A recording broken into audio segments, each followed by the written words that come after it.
Como garantir que os dados do paciente estejam seguros? Em agosto de 2018, a Agência Nacional de Proteção de Dados criou a Lei Geral de Proteção de Dados, a LGPD, com adequação das empresas até agosto de 2020. Então, em agosto de 2020, as empresas elas serão capazes e fiscalizadas para cumprir todos os itens da LGPD. E o que essa lei fala? Que o paciente, ou o cliente mesmo, porque essa lei ela é geral, ela não é específica para empresas de saúde, ela é geral para todas as empresas.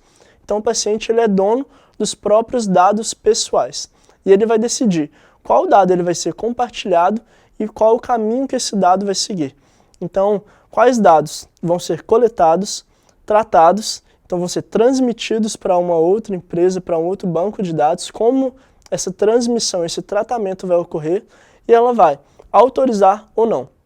Então, até mesmo o consentimento, que é uma das ferramentas para poder garantir essa proteção de dados, ele tem que ser muito específico, tem que detalhar tudo, todo o caminho do dado, a partir do momento que o paciente ele autoriza ceder esses dados pessoais para a empresa. E as empresas que não cumprirem os itens da LGPD, elas podem sofrer multas ou sanções. As multas elas podem ser até 2% do faturamento da empresa, com uma multa diária desses 2%, com um limite de até R$50 milhões. E o médico responsável pela quebra do sigilo, até mesmo o fornecimento de dados pessoais para um terceiro, ou até mesmo a empresa, eles podem enquadrar em aspectos jurídicos e até mesmo criminais, devido a imprudência, negligência ou imperícia. Então, cada caso ele vai ser detalhado, vai ser descrito, a culpa ela tem que ser comprovada por essa disseminação dos dados, por essa perda desses dados, e o paciente ele tem que ter a garantia que os dados dele estão seguros.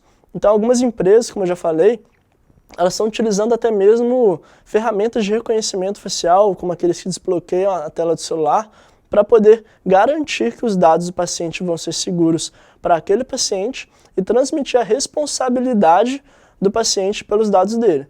Então, se o paciente ele garantiu, ele aceitou um termo de consentimento totalmente detalhado, que todos os dados dele serão tratados de forma adequada, com todo o caminho descrito, e ele reconhece o rosto dele, né, o reconhecimento facial antes de iniciar uma consulta, se acontece por algum motivo a perda de informação por meio do paciente, de ele ter contado alguma condição dele para alguém ou tiver outra pessoa na sala acompanhando toda a consulta do médico, o médico ele já se resguarda porque essa perda dos dados foi por meio do paciente e a culpa ela é comprovada com algumas ferramentas.